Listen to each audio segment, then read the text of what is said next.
This episode is brought to you by Monkey Seed Dispersal. Monkey Seed Dispersal. It's shitty, but it gets the job done.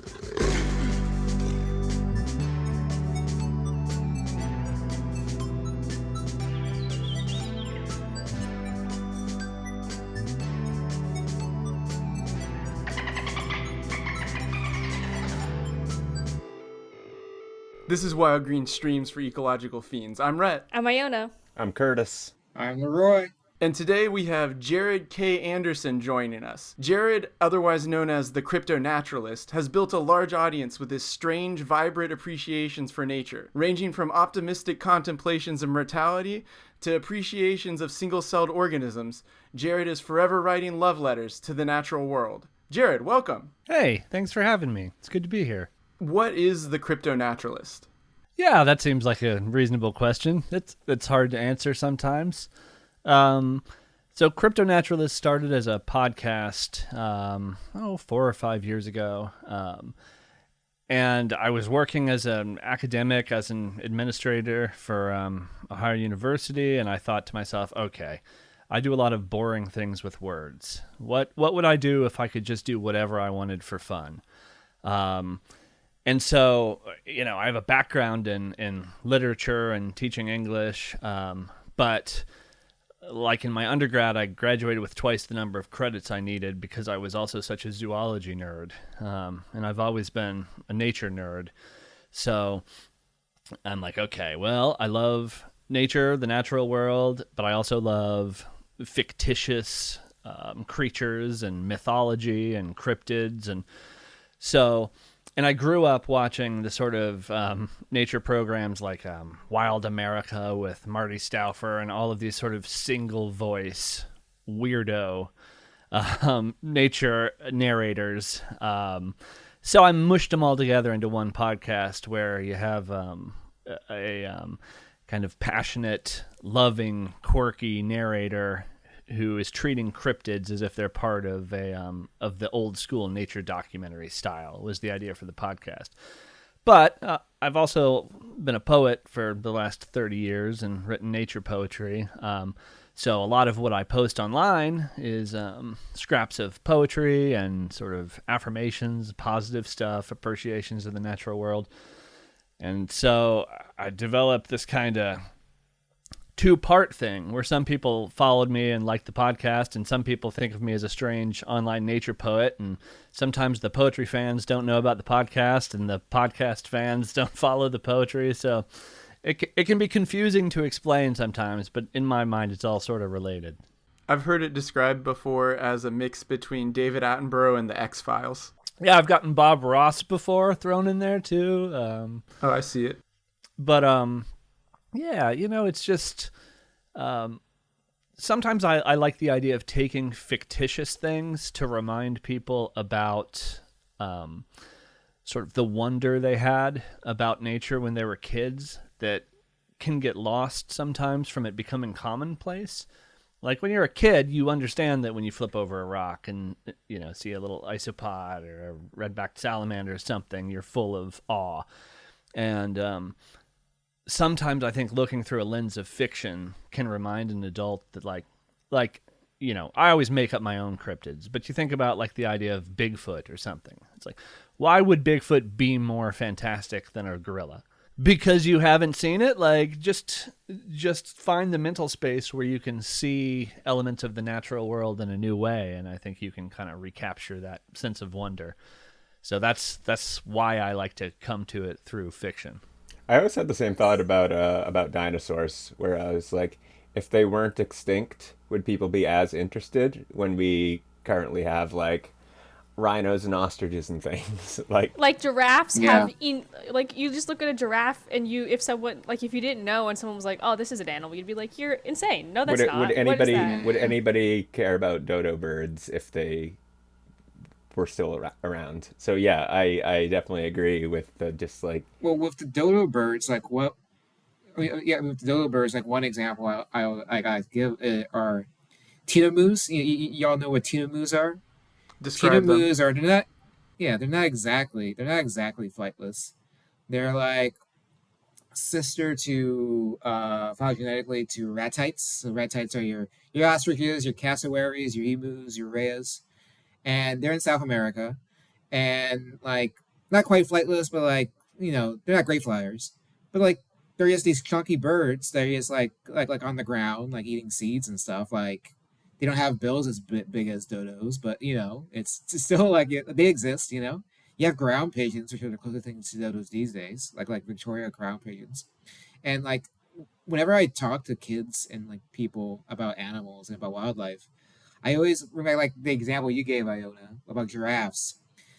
I'll bring up animals that like are seen as mundane and we take for granted, like giraffes, like elephants, turtles. I'll bring up turtles a lot, frogs a lot too, because I always ask people like, consider your standard animal, consider your standard animal, and then consider a turtle. Like think about a turtle. Actually think about it, and like it's kind of messed up. Like the idea of a turtle is kind of messed up. It's a clam lizard. It's a clam lizard. Yeah, it's like Yeah. its skeleton is on the outside.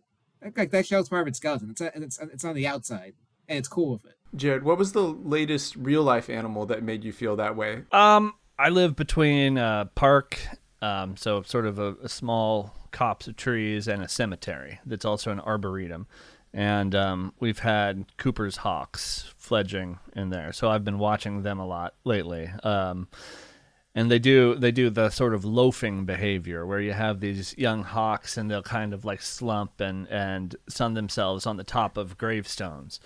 And I share a back fence with that cemetery, and I keep being able to watch like a collection of 3 hawks playing together. Just I saw it, I don't know, a couple of weeks ago, and I keep going over there to visit them. So the Cooper's hawks, I sort of did a dive into Cooper's hawks in general lately. So they've been my fascination lately. And I had been volunteering at the Ohio Wildlife Center, which is a animal rescue, and so I've watched them in that context too, and just as like this weird sort of sports car of the like hawk, where that they have to sort of go between trees and dive between branches, and it's just very different behavior from like the red-tailed hawks are the other most common diurnal bird of prey around here. So yeah, I just love watching them. That's cool. It's always so, like, when you really think about basically almost any animal, even the most common one, there's always like, if you just like switch your lens of it a little bit, you're like, wow, this is incredible that you exist at all, or that you do anything that you do. I think, and like, especially with, I really like insects. I think part of why I like insects so much is that they're, first of all, very easy to observe. You don't need any money. You could just go outside and they're there. And there's also so much like diversity in them, and they're always so interesting, and they're always around, and it just sort of is like a little reminder of like, oh yeah, there are like incredible things right outside my doorstep. Like you don't have to go very far to find an animal that is fantastical, that has almost no brain cells, but is like a magnificent flyer. Like it's amazing. Yeah. My son is almost 3 years old, and just recently he started to occasionally be up when the sun goes down. And so we have a backyard that's always full of fireflies, and he's just now discovering them. And so he'll ask about them in his sort of imperfect language way. And so, yeah, we'll just go outside and in the dark and try to run around chasing the fireflies. And it chokes me up every time. It's just like, oh, yeah, this, like, why there's bioluminescence floating around in the backyard. Like, most people don't think of where they live as I don't know, as a home to interesting animals, because our senses get so dulled by familiarity. And little kids are really good for that too, reminding you of what is really sort of jaw-droppingly amazing. So yeah, it takes you back to the enjoyment of when you were a kid and you were learning everything for the first time, and everything is so new and so like, oh my gosh, this is so fantastical. And you're like, oh yeah, it's like reminding me that everything really is fantastical if you just like look at it a different way. Yeah, I said something to that effect about electric eels a while ago, and people pointed me to a stand-up comedian named Pete Holmes who did a routine on it. And his point was like, you would just accept these things when you're told when you're young. It's like, oh, they're the eels that are electric. And like, okay. How is that any different from a Pokemon? Like, it's not. That's it's just insane. Yeah, it's just like, oh, some of them are real. Dinosaurs used to be real. Yeah, there used to be dragons walking around. Anyway, go to school. I was just listening to your episode in Montana with the sky whales, and I had a similar thought. Like, I totally picked up on what you're doing here a little bit in an organic way, where I thought about, so the way the whales work is that there are microbes. These are real. There are microbes in the atmosphere that cause the weather. Maybe they can alter the freezing point of water so they can come down as hail, and it's part of their life cycle and how they get around. The microbes are real. The sky whales are not. Just to But clarify. these are real. But the thing that Jarod made out of this is that he made sky whales that come together out of many organisms to form these gigantic whales that live up there. And then sometimes they disperse and sometimes they come together. And I thought about, when I was listening to that, what I thought was, oh, there's a ton of stuff like that in the ocean, like man-o-wars, and other things like, similar ideas. And I'm just totally used to it. Yeah. Yeah, I if you just started talking about man-o-war, I've been like, it's a compound organism, blah blah blah, but put it in the sky and it's suddenly mind blowing. Yeah, it's the same thing. And I remember when I wrote that episode, I had just been reading about the microorganisms you were talking about. It's right there. It's you slap a little bit of a fantastical element on it, and I think it's a short walk back to why you should be that amazed with everything outside your front door. Yeah. Even just now in this podcast, like to introduce the sky whale concept, I just said that there are bacteria that cause hailstorms, and we just yada yada yada that. Yeah. That was the build up. That wasn't the point, It's crazy. Yeah. Jarod, do you have any personal favorites of the I almost said fictitious cryptids, which implies real cryptids, but I guess everything's a cryptid until it isn't. Until it isn't. Yeah. Yeah, Okapi and other I can't offhand think of other proven cryptids. I could go on a tangent on like actual cryptozoology, like not like cryptozoology of like cryptids, but like the actual scientific cryptic speciation, which is a different thing. Yeah. In which case there are hundreds and thousands of them. Don't get me started on how often I have to tell people that the prefix crypto doesn't refer mostly to currency. Yeah. Yeah. It's just an undescribed species. Yeah. Oh my god! That's all it is. It's like not. It's like if it's like a UFO can be a bird if I don't know what kind it is. Yeah. Exactly. But back to my question, Jarod, do you have any personal favorites of the cryptids you invented that you'd like to share? Oh.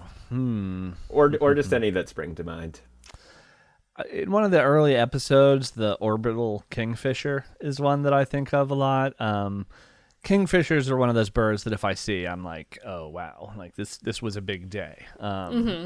We have them around, but they always find like just the most remote peninsula on a lake, and they're always just solitary out on a branch over the water. And so that one, which was the idea of sort of semi-corporeal kingfisher that kind of does that hovering behavior but at a suborbital level and dives into mountain lakes to catch inscrutable otherworldly creatures, and has a sonic boom when it comes through the clouds and like makes concentric rings of water vapor. And but that's another one where it's a cryptid where I just took an animal I was fascinated with and turned it up. Turned up the knob to like 11. So you have started out as the podcast, but then you've expanded onto Twitter. Your tweets get shared in our group all the time, and it's always a delight to see them because they're always amazing little snippets of poetry. And now you have some books out. So what is it like to transfer between the different platforms? Was it easier? Was it harder? Is there one that you prefer the podcast for presenting information in one way, or you prefer the books for presenting poems in another way? How do they differ or are similar for you? It's all sort of under the same umbrella. Like when I started the podcast, I remember I just picked up, usernames on all of the major social media accounts, and I have sort of an attention span that draws me to short prose and poetry anyway, and so I'm a team of one on the podcast, so it takes me a while to get out podcast episodes, but I am constantly bombarded with thoughts that I want to send out in sort of the short form of. I like working in Twitter, which is funny. I don't have any affection for Twitter as a platform. It's just that creative constraint of the character limit sort of makes me take a broader idea and think, okay, well, how can I make this clearer? How can I distill this down to its most essential words? Which is essentially the function of what writing poetry is anyway. So a lot of the poems that wind up in collections often start with a kernel of an idea that started as a tweet, because I had to refine the language to get it down to the character limit, so it wasn't a short essay on how I feel about foxfire or slime molds or whatever. So I don't know. I love them both for different reasons. They're different muscles. I signed a book deal recently for Timber Press. It's a subsidiary of Hachette, and I'm writing a nonfiction book about it's sort of a memoir about my mental health struggles and connecting with nature and how one influences the other, and that kind of writing is very different from writing about the orbital kingfisher, and yet they all feel kind of related, just even if they're just tied together by my own interests and concerns. So I love them both for different reasons. I have sort of intense attention deficit and chronic depression, and I've reached sort of a weird place where I'm now supported financially by the things I make, and so I suddenly have this weird freedom where I can kind of follow what I feel like doing on a given day, which I'm still getting used to. But yeah, it means I have sort of this weird, intense privilege all of a sudden to wake up and think, well, sometimes I do have deadlines, but often I can wake up and think, all right, well, what do I want to experiment with today? And that, I feel like that's leading to some interesting work for me, but in a fun and constructive way, I hope. Do you usually hear in your head when you're reading or imagining your poetry and your podcast and all your other work, do you usually hear it in the same voice, or do you hear it in different voices for different mediums or projects? The poetry is me. I hear it in my voice. If I write anything for the Cryptonaturalist, I hear it in that character voice. Mm-hmm. And that character kind of goes back to like Marty Stauffer, I mentioned, the old 90s and 80s nature show. And I grew up in kind of a rural part of Ohio, near a county that is officially part of Appalachia. And some people say, oh, you're doing like a southern accent. And I think like, well, it's not. It's just a backwoodsy accent. Like I knew people who kind of sounded like that. So, and I'm trying to capture that. I just had this image of this one scraggly bearded guy when I was making up the podcast, and so that's kind of the character voice for the Cryptonaturalist. And I've written an entire novel about the backstory of the Cryptonaturalist that I'm trying to find a home for right now. That awesome. That sort of describes where that guy is from and how he got to be the way he is, which is weird. Wow, that'd be a great read. Yeah, I'm like super interested in that. That'd be cool. It's coming. It's coming. All right. Okay. So you have published 2 poetry books. Can you tell a little bit about that and maybe read a few of your favorites? Sure. Yeah. I have 2 published poetry collections at the moment. The first is called Field Guide to the Haunted Forest. And the second that came out at the end of May is Love Notes from the Hollow Tree. And favorites, oh boy, let's see. I'll start with let me read clergy first. Clergy. Vultures are holy creatures, tending the dead, bowing low, bared head, whispers to cold flesh. Your old name is not your king. I rename you everything. That's a good one. I like that one. Yeah, you do a really good job of taking what one might consider morbid or dark or frightening and reframing it into something beautiful. Thanks. Yeah, I'm trying to put that face on it. Also, and like, how to put this? I sort of have no organized sort of religion in my life and never have. But I am interested in the idea of the sacred, and I'm interested in coming to that concept through science, through sort of an empirical doorway that we can look at and sort of imbue with meaning in our own ways, as a path to sort of a larger sense of sacred meaning rather than, metaphor or sort of mythology. Just sort of a different take on how we can come to that kind of idea of the sacred through meeting nature where it is and through noticing, essentially. I was gonna say I like the vulture one because I feel like vultures and other organisms that are involved in like recycling the growth or death into new life is like always like just such a cool part of nature that I feel like doesn't get talked about enough. Like I worked in an area and there was a snake that had died and it was just like on the path. I think a hawk probably dropped it or something. So I was like, okay, I'm going to move it off the path here, but then into a space that I know it so I can come back and like watch it as it decomposes, and like all the different beetles that came in, like burying beetles where they take it and they bury it underground. It's like nature has such incredible little cleanup crews of recycling the nutrients so nothing gets wasted going back to the soil, or the flies or like fungus, which like it might to some people be gross or morbid or something, but I think it's like a really cool way that things get turned into other things and the cycle continues, and it's like a really cool way of the sort of unsung heroes of recycling those nutrients and continuing the cycle on. Didn't you have a poem about borrowing carbon, something along those lines? I'm sure I did. I have one open here on similar lines though about water. I could read that one if you like. Oh yeah, Sure. Okay, this one's from Field Guide. It's called Naming the River.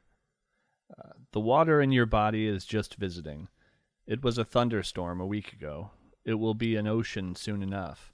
Most of your cells come and go like morning dew. We are more weather patterned than stone monument. Sunlight on mist, summer lightning. Your choices outweigh your substance. I like that idea too, just as like a living, thinking being, that it's like the matter of your body that holds up your consciousness isn't isolated. It's in conversation with your environment around you. So the you that matters is sort of the you that is exercising choices, agency. Mm-hmm.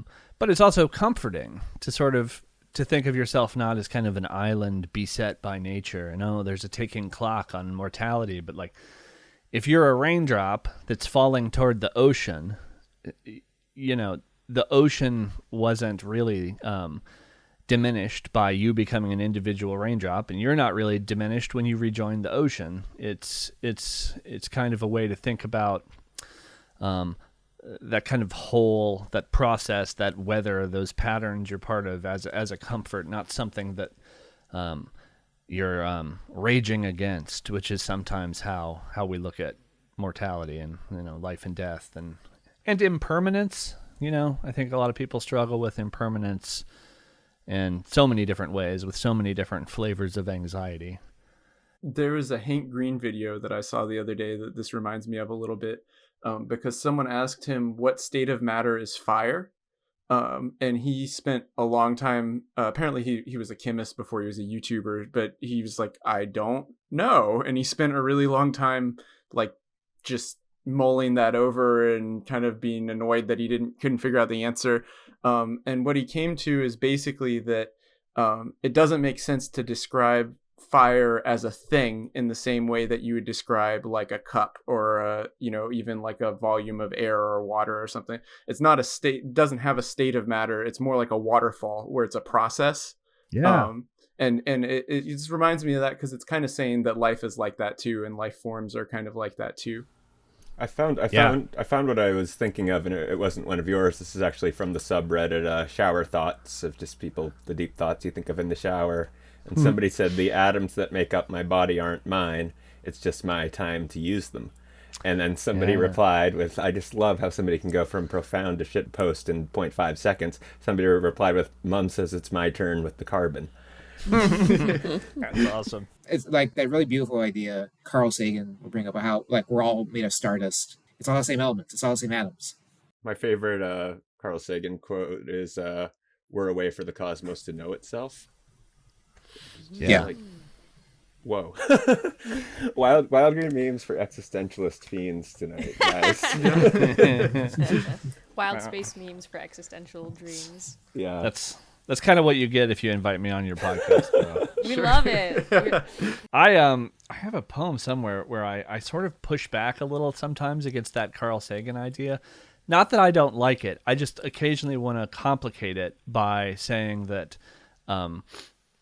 that our way of knowing is the human way of knowing. And I like to think that like the human way of knowing isn't necessarily at the top of the pyramid of ways of knowing.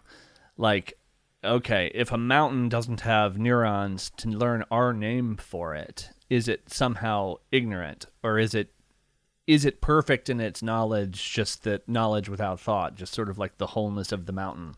Does the mountain not know what it is because it can't measure itself in feet? It's like if you think human ways of knowing are like the only knowing and everything else is sort of like silence and ignorance, then dying and becoming part of sort of the natural cycles again may be a huge loss. Whereas if you think of, sort of knowledge without thought, I sometimes get wrapped up in that concept because, like the human brain evolved to keep the human body alive, right? To recognize patterns and look for threats. So it's all very much machinery centered on that evolutionary function. But that doesn't mean that like our interpretation of the world and measurements and language and is the only way that awareness can happen. I've thought about that a lot with time. I've like since I was a young kid, I've been fascinated by deep time and the concept of infinity, and just the like the universe is like 13.7 billion years old, yet the concept of measuring time didn't really, or at least measuring time in human terms, didn't really come across until humans arrived super late on the scene. So like that might as well have been like a second, that the span of billions of years, because unless there's other older civilizations in the universe that we don't know about, no one's measuring it. So like it's you're just it's kind of, it's so abstract once you start thinking beyond a human scope. Yeah, and that's something I also think about with regards to how we study cognition, like cognitive abilities in other animals. Because really because of our limited, this very Kantian way of thinking, really what you're measuring is your perception of cognition. And like animals that you perceive as highly intelligent, it's just that those are animals that found a way to communicate with you, or communicate in a way that you recognize, or they're able to problem solve in a way that you recognize. Right. Versus like an ant colony, they problem solve, but they're also not like it's more like a super organism type deal. Yes, it's a eusociality thing. Like eusocial organisms are really like fascinating in that regard because they manage to make it work, and also like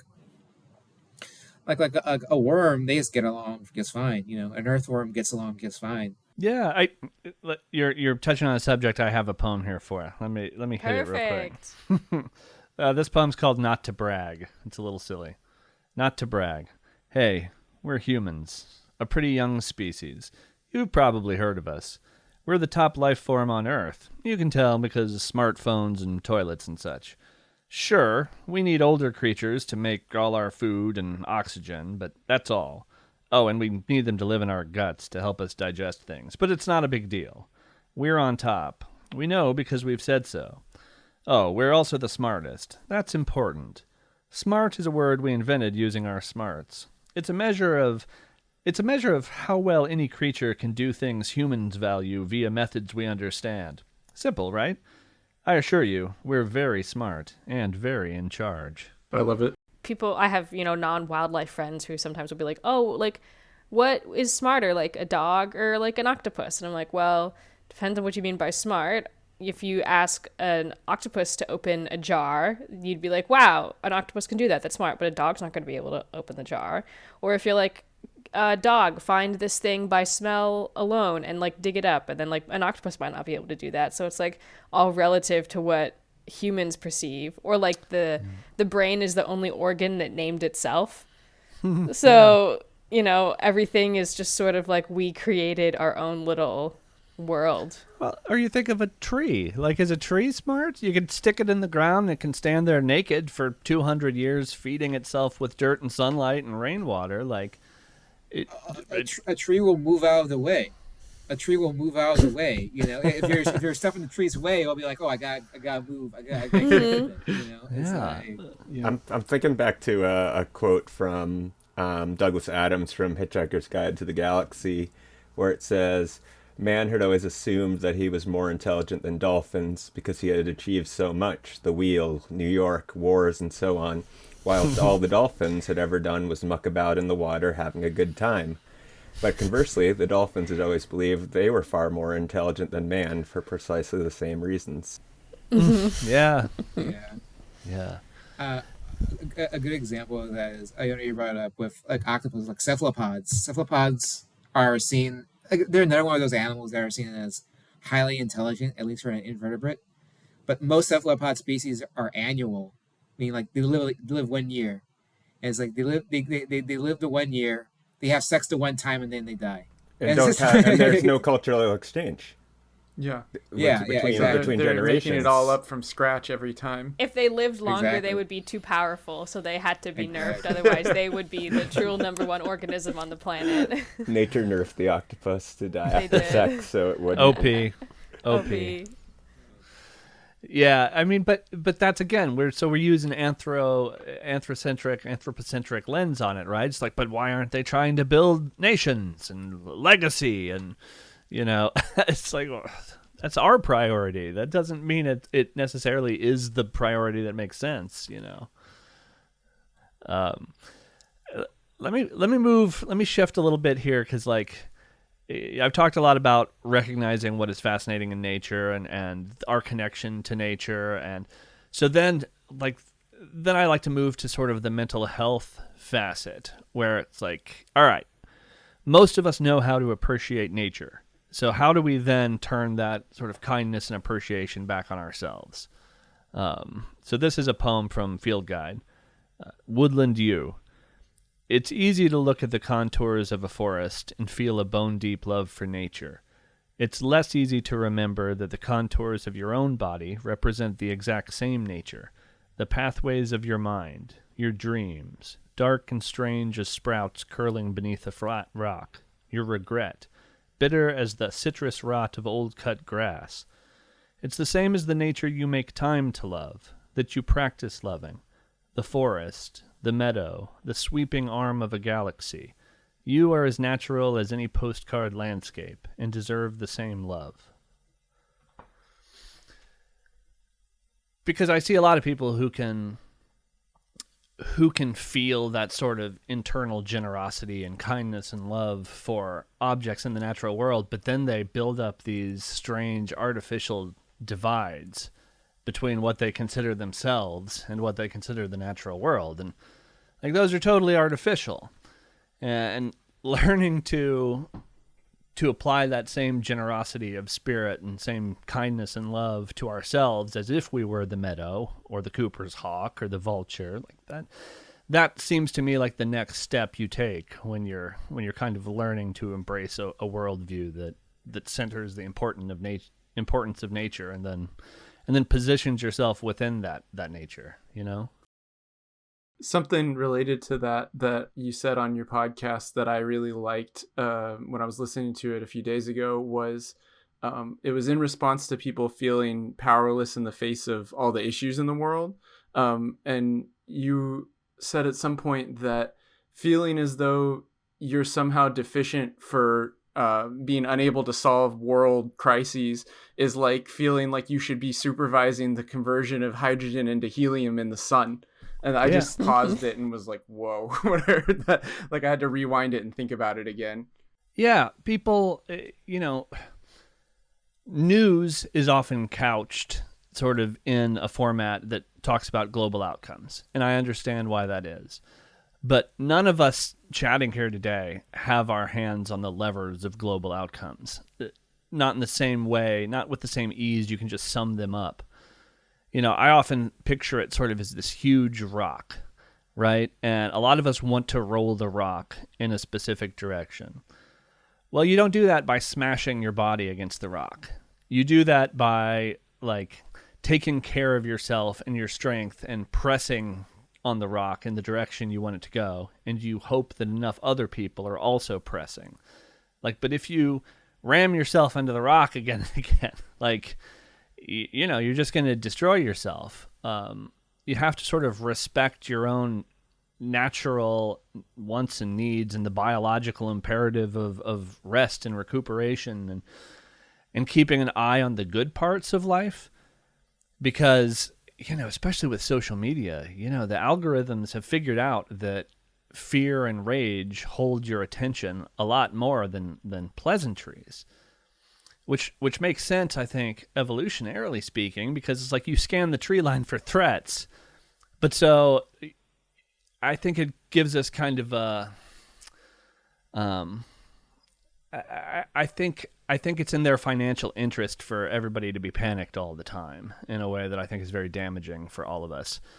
And I think if you're interested in saving the world and pursuing justice and stuff, you kind of also owe it to yourself to still take a little time to focus on the good parts of life and like pleasure and rest and art and the things that are good about the world that you're trying to save, And global outcomes, I mean, that's just classic.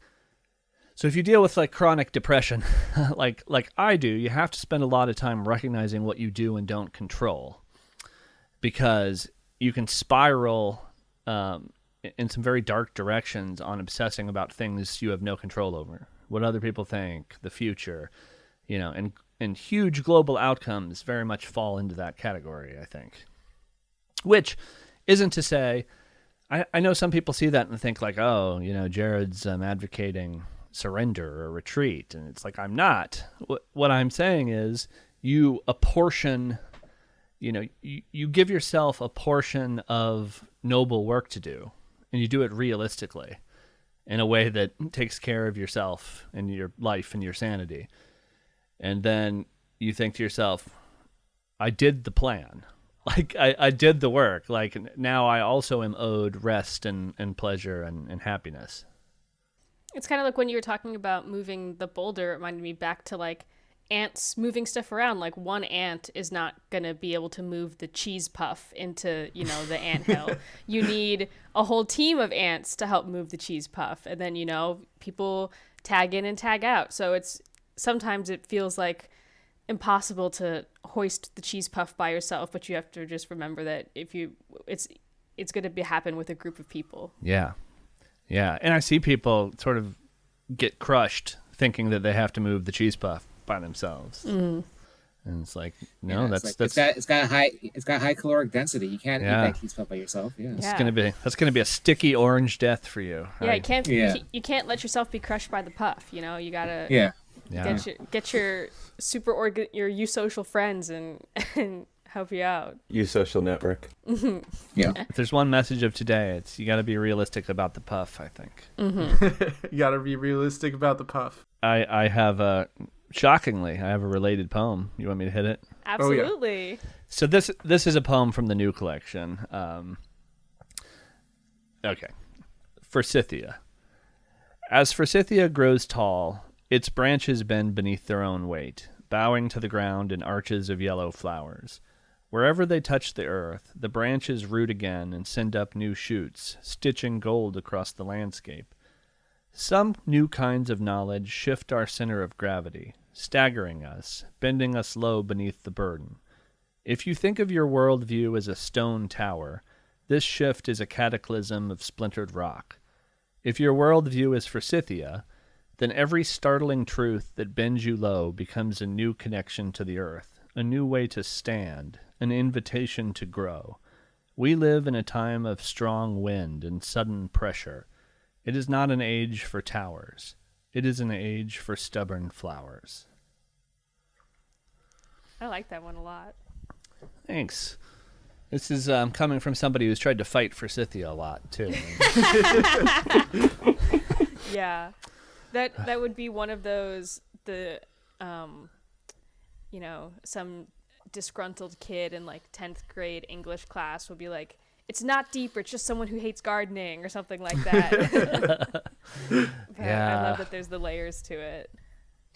Well, I think we all know people who like get so protective of their worldview. I mean, I see so much sort of hate that I feel like comes from people who are just not willing to have a conversation with their worldview.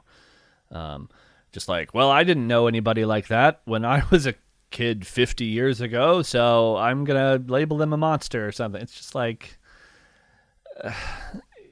learn to change with new information. That's not a character flaw. Like, I was just going to say I have to do it all the time, you know? I was raised in a little rural white alcove in the Rust Belt. Like, and I've seen people from my past be like, well, this is what the world is supposed to be like, and I'm going to angrily fight for it. And it's just like, why don't you let your world be bigger and more complicated? And you don't have to understand everything. You don't even have to have an opinion on everything. Like, you can say, I don't know enough about this to have an opinion. And like, it seems like we've made that a weakness, and it's not. That's just, being intellectually honest. I mean, in my opinion, I am a show. In my humble opinion, if you don't walk around the world, and if you don't change your mind several times a day, you're not really engaging with the world. Right. You're not engaging. You're in engaging with defense yourself, mode. maybe. But yeah, exactly. Yeah, which is not a good way to live. In my opinion, it's not a great way to live. It's not a great way to like experience the world, because then you're not experiencing anything. And I feel like there's a huge lack of creative empathy. Like, you got to be able to have empathy and appreciate human experiences that are outside your immediate field of experiences too. Like that's not a threat to you. It's yeah. I want more people to be forsythia and in their opinion of themselves in the world, to be able to be sort of stubborn and adaptive, and then still bother to put out yellow flowers every spring. So, Jarod, do you have one more poem for us today? I mean, I sure could. Play us out. Oh boy, hold on. Let me find something.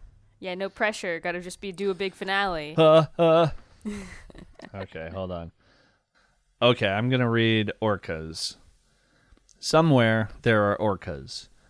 I'm in my little gray house in Ohio, surrounded by the stale air of winter indoors. But somewhere there are orcas. It's an easy fact to forget. It's easy to shrink your world to what you can see. But thankfully, somewhere there are orcas. Sometimes my world is all sun-faded plastic, scrawled along the roadside in a scribble of petty meanness. But somewhere there are orcas. We all know facts that are as inert as chalk dust, but some knowledge is medicine. Oh, look, it's a nice little reminder. There are workers out there. Jarod, thanks for coming on the podcast today. If people want to see your stuff, where do they go?